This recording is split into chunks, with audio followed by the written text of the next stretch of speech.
2050년이 되면은 우리나라 기독교인이 560만 명 정도 수준으로 줄어들 것이다. 이런 조사 결과가 나왔습니다.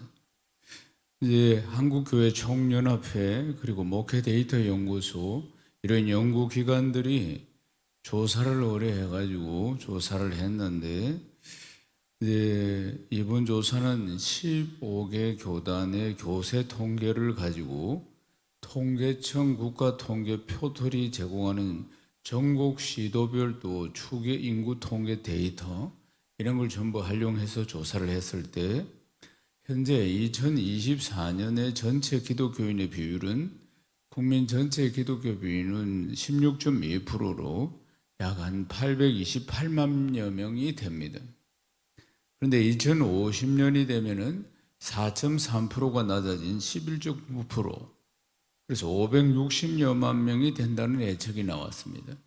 그래프를 한번 보시겠습니까? 이런 통계표를 보시면 쭉 이렇게 2050년까지 통계가 이렇게 줄어드는 방향으로 쭉 2024년부터 2050년까지 통계표입니다. 연도별 이제 기독교 인구를 추정한 것입니다. 추정했을 때 저렇게 줄어들 것이다 하는 것이 이제 예측됩니다.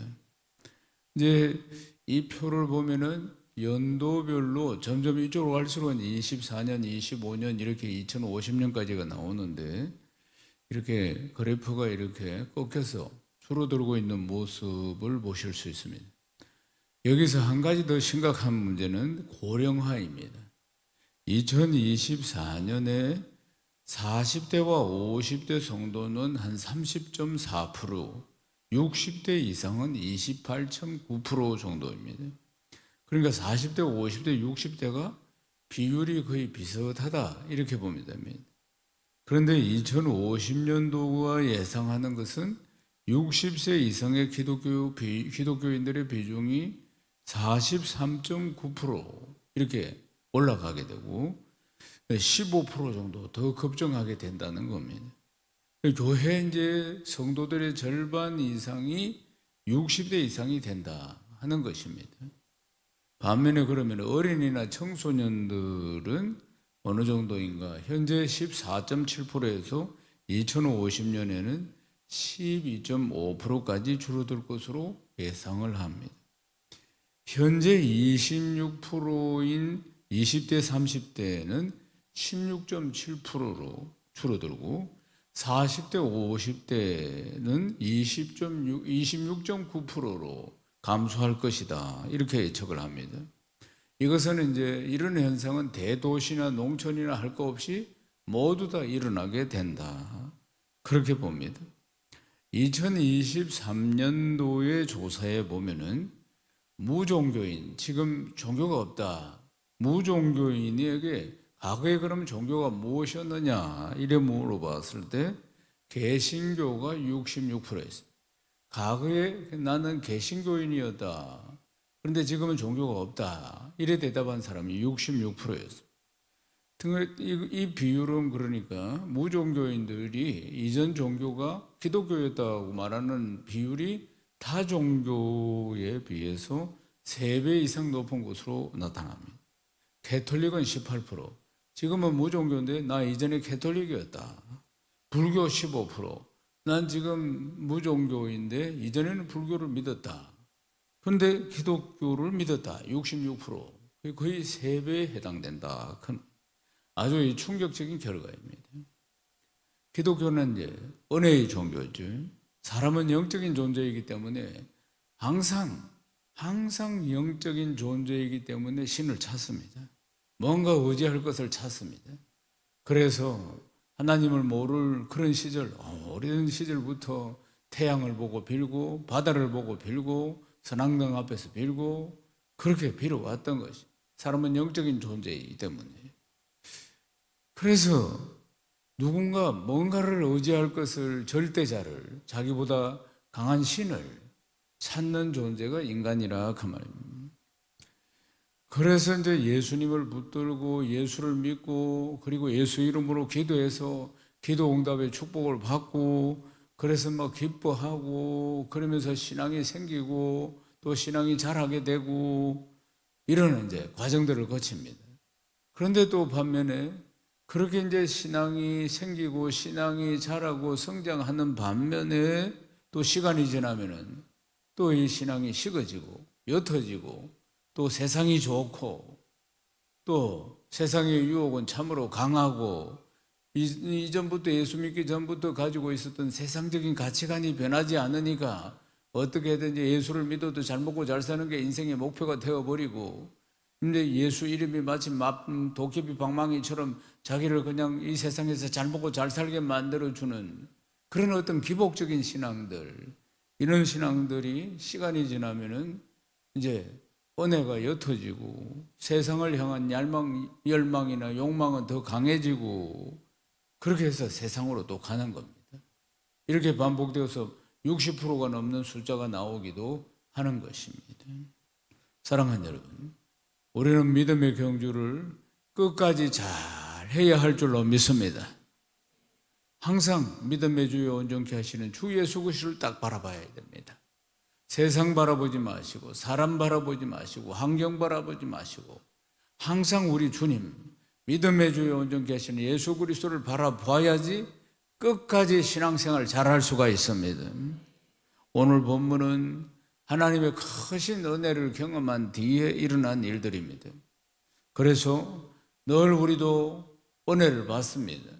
은혜를 받고 살아가는 그 뒤에 삶들을 어떻게 살아야 하는 것인가 하는 부분에 대해서 오늘 말씀을 통해서 큰 깨달음과 은혜가 있기를 주님의 이름으로 축원합니다.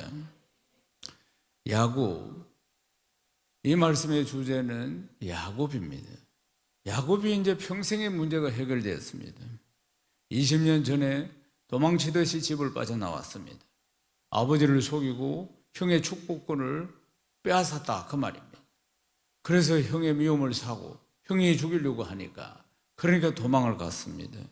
그리고 외삼촌 라반은 집에서 20년 동안 고생을 많이 하면서 또 한편으로 하나님 복을 주셔서 부를 축적하게 됩니다. 그리고는 이제 하나님이 약속하신 고향 땅으로 이제 돌아가게 됩니다. 돌아가는데 문제가 생겼습니다. 돌아가는데 그 자기 고향 앞에 있는 야복강 앞에서 이제 참 고민에 빠지게 됩니다. 형의 마음을 어떻게 달랠 수 있을까? 알아보니까 형이 자기가 온다는 소리를 듣고 400명의 장정을 때리고 자기를 죽이려고 한다는 것을 그러니까 참 난감하고 그리고 정말 벽에 부딪히게 됩니다. 근데 하나님 앞에 이제 막 몸부림치며 기도하고 한도뼈가 부러질 만큼 기도해서 그래서 이름도 야곱에서 이스라엘로 바뀌고 하나님의 축복을 받습니다. 그리고 나서 어떤 일이 일어납니까?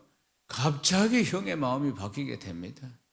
죽이려고 막 400명이나 되는 장정을 데리고 오던 형이 갑자기 하나님이 역사하시니까 그 마음이 바뀌어서 동생을 부둥켜 안고 울고 서로가 함께 울고 20년 만에 맞는 격한 은혜소와 감정 속에서 하나님이 그 형 에서의 마음을 돌려가지고 서로 부둥켜 안고 동생아 형님아 하면서 눈물로 그냥 만나는 장면들을 볼 수가 있습니다.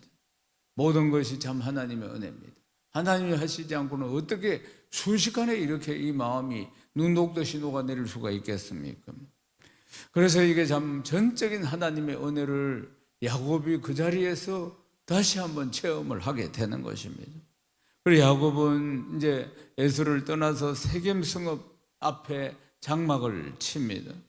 그리고 장막 친 그 밭을 세겜의 그 땅에 살고 있는 세겜의 아버지 하몰의 아들들의 손에서 백크시타에 돈을 주고 그 땅을 자기가 거주하는 땅을 삽니다.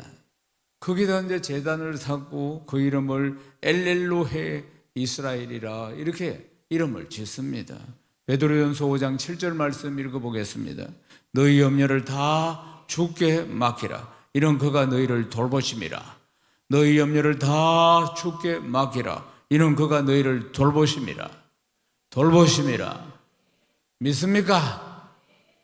사랑하는 여러분, 주님은 오늘도 이 귀하고 복된 예배에 우리를 부르시고 모든 염려를 다 맡기라고 말씀하고 있습니다. 다 맡기라. 그가 너희를 돌보심이라. 주님이 우리를 돌보십니다. 여러분 믿습니까? 사랑하는 여러분, 염려, 걱정, 근심이 없는 사람이 어디 있습니까? 우리는 부족하고 연약한 존재이고, 그리고 세상에 여러 가지 염려로 늘 허덕입니다. 어젯밤은 잘 주무셨습니까? 아니면 염려, 걱정, 근심으로 뒤척이다가 오늘 주일 예배 나오셨습니까? 사랑하는 여러분, 우리는 크고 작은 여러 가지 인생의 문제들 앞에서 어떤 때는 헤쳐나가기도 하지만 어떤 때는 좌절에 빠지기도 쉽습니다. 사랑하는 여러분, 그러나 오늘 말씀 너희 염려를 다 주께 맡기라. 이는 그가 너희를 돌보심이라. 이 말씀을 붙들어야 할 줄로 믿습니다. 하나님은 우리에게 평안을 주시는 하나님이십니다. 하나님은 우리에게 염려를 주시는 분이 아니십니다. 아무것도 걱정하지 말고 모든 염려를 감사함으로 주께 아뢰라. 믿습니까? 사랑하는 여러분, 야곱에게는 이 문제가 목숨이 달린 문제였습니다. 400인을 거느리고 오는 장정 400인을 거느리고 자기를 죽이겠다고 20년이나 원한을 품고 칼을 가른 형 에서의 이 문제, 사랑하는 여러분, 자기가 해결할 수 없었습니다. 마지막까지 자기 꾀를 써서 머리를 써서 가족들도 줄을 세워서 이렇게 저렇게 보내고 그랬지만 그 문제 해결할 수 없었습니다. 그런데 하나님께서 이 문제를 순식간에 해결해 줬습니다. 하나님의 은혜로 이 문제가 해결되었습니다.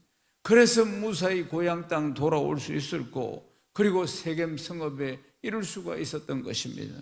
사랑하는 여러분, 우리에게 평안을 주시는, 내 염려, 걱정, 근심을 다 담당해 주시는 우리 주님을 100% 신뢰해야 합니다. 아멘이십니까? 털 믿고 신뢰하고 맡기는 삶 아니겠습니까? 수고하고 무거운 짐진 자들아 다 내게로 오라고 말씀하십니다. 다 맡기라고 말씀하시는 거 아니겠습니까? 맡기는 것도 믿음이 있어야 맡길 수가 있습니다. 다 맡기십시오. 오늘 예배를 통해서, 말씀을 통해서 승리하시기를 주의 이름 축원합니다. 오늘 이 본문은 이런 큰 은혜를 경험한 직후에 일어난 일들입니다. 사실 야곱의 최종 목적지는 이 땅, 지금 이 땅 세겜이 아닙니다. 세겜도 물론 가나안 땅의 일부이기도 하지만은, 그러나 야곱이 가야 할 땅은 하나님을 만났던 베델인 것입니다. 그리고 하나님을 만나고 하나님 앞에 서원했던 베델로 가야 하는 것입니다. 그럼에도 불구하고 하나님의 언약대로 모든 문제를 해결해 주셨어요. 하나님은 약속하셨으니까. 그런데 이 언약, 그때 자기는 베델로 돌아갑니다, 이렇게 하나님과 언약했던 베델로 와야 한다, 이 언약을 기억하지 못하고 그리고 세겜으로 갔다는 사실입니다. 문제는 다 끝이 났습니다. 형 에서의 마음은 참 눈녹듯이 그 원한과 분노가 녹았습니다. 그리고는 눈물로 형제들이 만났습니다. 그리고 형의 축복 가운데서 세겜 땅에 자리를 잡게 되었습니다. 이제 평안만 기다리고 있는 것 같습니다. 그러나 이런 안일함, 이런 나태함, 이런 것들이 또 다른 문제를 불러일으킨다는 것을 볼 수가 있습니다. 우리 앞에 수많은 문제가 있을 때 그때 우리는 하나님을 붙듭니다. 그때 다 기도하지 않는 사람도 문제가 다급하니까 하나님 앞에 나와서 기도하기 시작합니다. 그러면 긍휼이 풍성하신 하나님이 그 기도에 응답하셔서 또 은혜를 베풀어 주시고 문제를 해결해 주시고 지금까지 염려, 걱정, 근심이 다 사라지고 이제 평강이 내 마음에 찾아오게 됩니다. 이럴 때 참으로 우리의 삶이 중요합니다. 창세기 34장 1절에서 2절 말씀을 읽어보겠습니다. 레아가 야곱에게 낳은 딸 디나가 그 땅의 딸들을 보러 나갔더니 휘히족 속중 함몰의 아들 그 땅의 주장 세겜이 그를 보고 끌어들여 강간하여 욕되게 하고. 야곱의 딸 디나가 있습니다. 디나는 레아를 통해서 낳은 딸입니다. 이 딸이 세겜 땅의 여인들을 구경하러 간다고 갔는데, 그런데 추장인 세겜에게 몹쓸 짓을 당하게 됩니다. 그동안 이제 행복만 기다릴 것 같았던 이 가정에 또 새로운 문제가 생기게 된 것입니다. 이 문제 앞에서 이제 야곱은 이 문제를 어떻게 처리하는가 하는 것을 보겠습니다. 전도서 2장 22절에서 23절 말씀을 먼저 읽겠습니다. 사람이 해 아래에서 행하는 모든 수고와 마음에 의해 쓰는 것이 무슨 소득이 있으랴. 일평생에 근심하며 수고하는 것이 슬픔뿐이라. 그의 마음이 밤에도 쉬지 못하나니 이것도 헛되도다. 전도서는 보면 지혜의 보고서인 솔로몬의 전도서입니다. 전도서는 보면 우리 인생이 헛되고 모든 것이 헛되다, 그렇게 말씀하고 있습니다. 헛되다. 해 아래서 수고하고 해 아래서 행하는 모든 것들이 헛되다. 무슨 소득이 있겠느냐. 전도서는 이렇게 말씀합니다. 일평생 근신하고 수고하는 것이 슬픔뿐이다. 그리고 평생의 문제는 끊어지지 않는다, 이렇게 말씀합니다. 평생의 염려도 끊어지지 않는다. 계속해서 우리 인생은 험난한 인생을 평생 죽을 때까지 살아간다는 것입니다. 에서와 하위 했는데 이 기쁨도 잠시 잠깐이었습니다. 또 이제 이 디나 사건이 생기게 됩니다. 이제 이 인생, 야곱이 만나는 인생을 통해서 우리도 우리의 인생을 반추해 볼 수가 있습니다. 우리 인생도 산 넘어 산 아닙니까?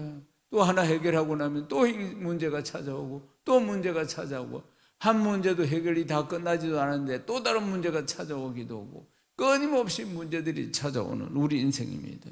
사랑하는 여러분, 다시 야곱에게로 돌아가 보십시다. 디나에게 몹쓸 짓을 했던 이 추장 세겜이 근데 마음속으로 디나를 그날 이후로 깊이 이제 사랑하게 되는 모습을 볼 수 있습니다. 창세기 34장 3절에서 4절 말씀을 읽겠습니다. 그 마음이 깊이 야곱의 딸 디나에게 연연하며 그 소녀를 사랑하여 그의 마음을 말로 위로하고 그의 아버지 하몰에게 청하여 이르되 이 소녀를 내 아내로 얻게 하여 주소서 하였더라. 세겜이 디나를 사랑하여 이제 아버지 하몰에게 청합니다. 이 소녀를 아내로 얻게 해달라고 자기 아버지에게 청을 합니다. 당시에는 결혼이 어떻게 성사되느냐 하면은 가문을 대표하는 자나 아니면 그 부모가 혼사를 결정하는 것입니다. 그러나 이 청혼이 디나의 성난 오빠들, 이 오라버니들의 분노를 잠재우기에는 역부족이었습니다. 또 하나님 보시기에도 미흡한 모습들입니다. 이미 저지른 일들이 그 순수한 사랑에서 나온 것이 아니었기 때문입니다. 자신의 욕망을 채우기 위해서 저지른 일이었습니다. 야곱은 디나의 이 자기 딸의 소식을 들었지만 아들들이 전부 다 멀리 나가서 목축을 하고 있었기 때문에 그들이 돌아올 때까지 잠잠히 기다렸습니다. 얼마 지나지 않아서 세겜의 아버지 하몰이 야곱에게 혼담을 가지고 옵니다.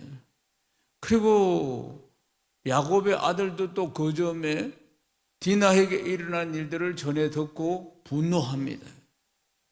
그리고 이들의 여동생이 그리고 또 누이인 디나, 이 일로 인해서 이 형제들이 근심하고 분노하고, 그것도 보통으로 분노하는 게 아니고 심히 분노합니다.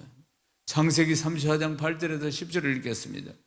하몰이 그들에게 이르되 내 아들 세겜이 마음으로 너희 딸을 연연하여 하니 hun하건대 그를 세겜에게 주어 아내로 삼게 하라. 너희가 우리와 통혼하여 너희 딸을 우리에게 주며 우리 딸을 너희가 데려가고 너희가 우리와 함께 거주하되 땅이 너희 앞에 있으니 여기 머물러 매매하며 여기서 기업을 얻으라 하고. 하몰이 지금 추장 세겜의 아버지 하몰이 와서 아주 어떻게 보면은 정중한 태도로 말하는 것 같지만은 이제 정중한 태도로 자기 아들 추장 세겜과 디나의 혼인을 요청하는 듯한 이 내용입니다. 그런데 이 내용을 살펴보면은 굉장히 불순한 의도를 가지고 있다는 것을 볼 수 있습니다. 먼저 자신의 아들이 저지른 일에 대해서 아무런 사과가 없습니다.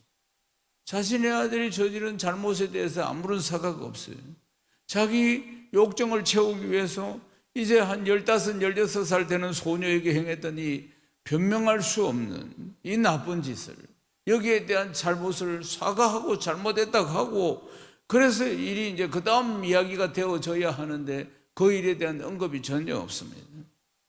이미 그들은 세겜 땅에 정착해서 살고 있는 힘센 민족이었기 때문입니다.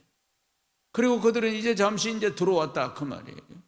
그러니까 그들이 가지고 있는 힘들, 그들이 가지고 있는 세력들, 이런 걸 가지고 그러니까 사과하지 않는 것이에요. 그리고 또 보면은 자기들이 지금 가지고 있는 물질, 이런 걸 가지고 이런 문제들을 다 덮을 수 있다고 생각하는 것이에요. 힘과 물질, 이런 걸로 이런 문제, 자기들이 이미 여기서 살고 있고 세력을 가지고 있기 때문에 이런 것들입니다. 그리고는 서로 통혼을 하자 이렇게 요구를 합니다.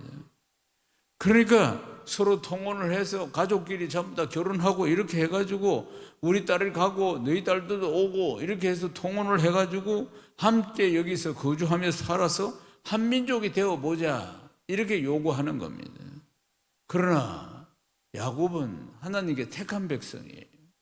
하나님 택한 백성으로서 하나님께 선택받은 민족이기 때문에 그들의 이방인들의 요구를 받아들일 수가 없는 겁니다. 이 땅이 지금은 세겜 족속이 가지고 있지만은 장차 하나님께서 이 땅도 다 주신다고 하셨어요.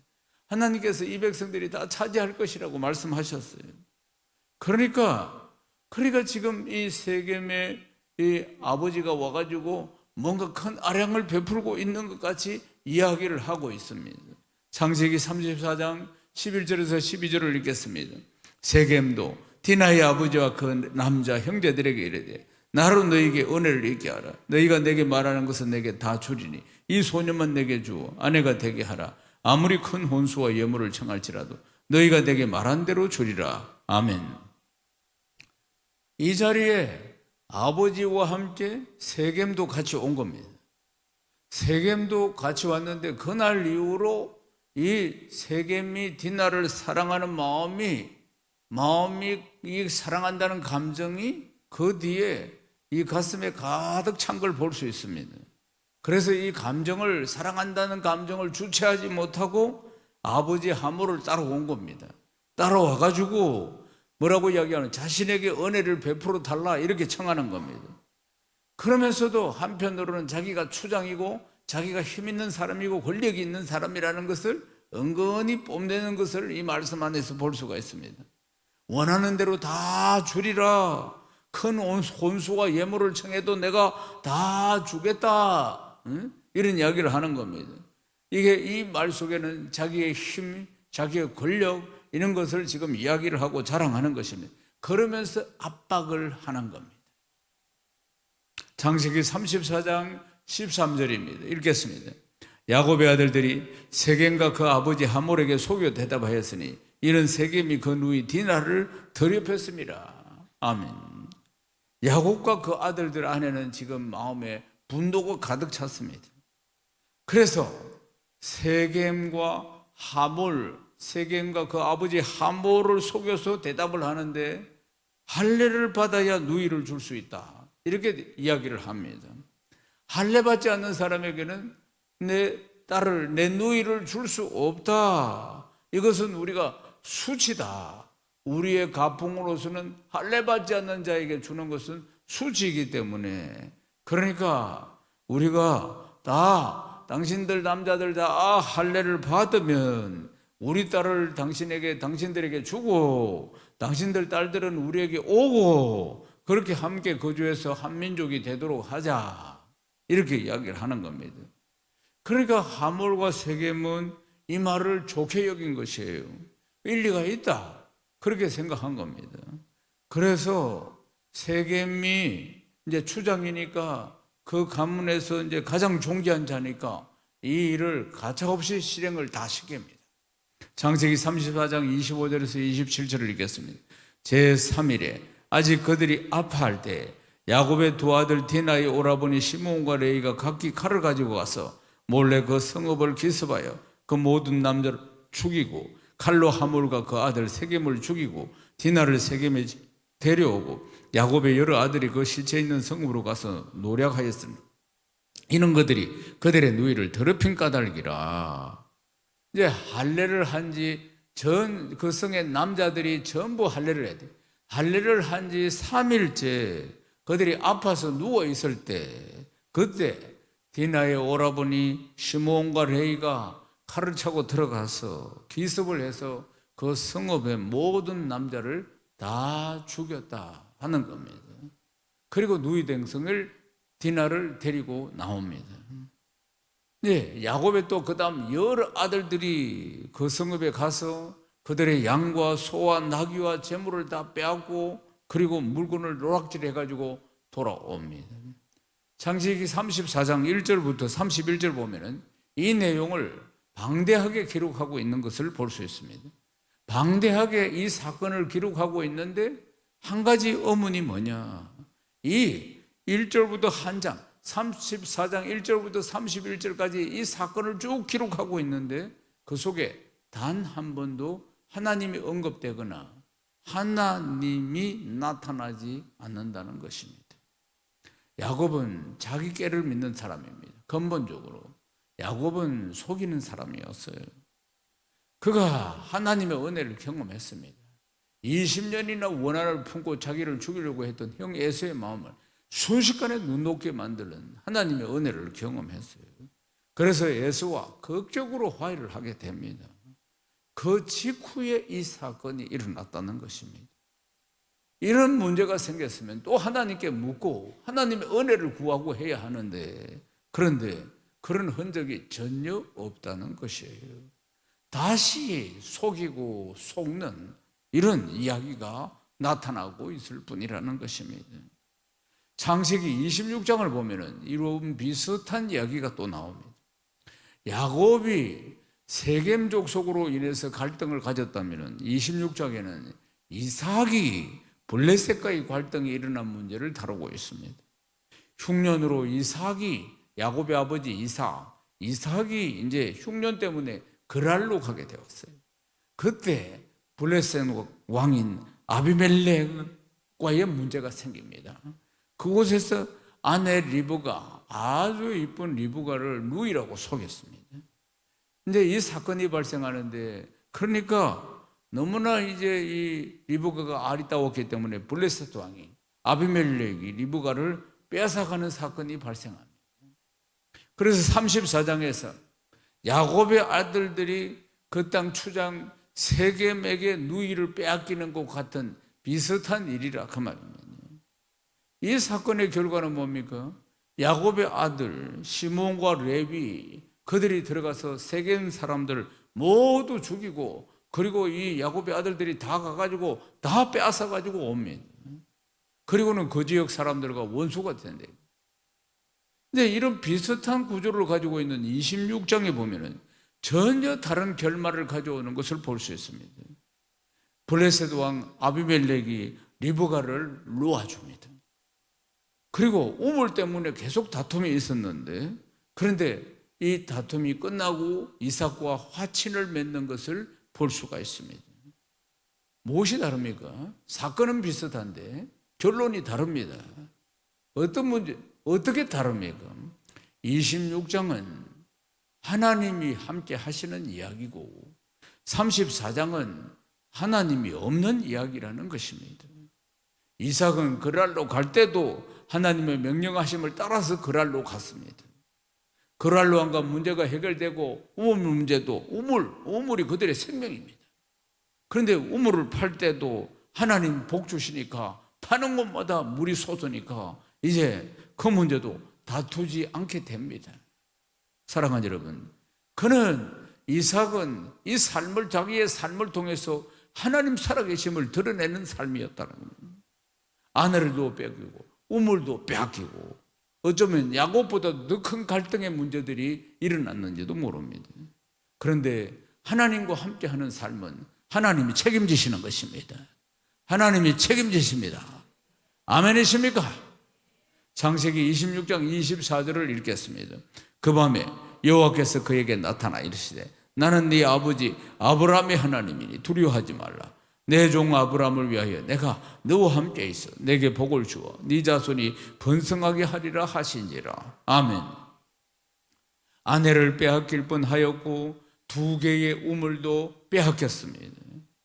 그런데 르호봇에서 이제 우물을 파고 하나님 살아계심을 참 하나님이 함께 하시니까 그곳에서 르호봇에서 자기들은 아무리 파도 물이 나오지 않는데 하나님이 함께 하시는 이삭이 파니까 우물이 솟았습니다.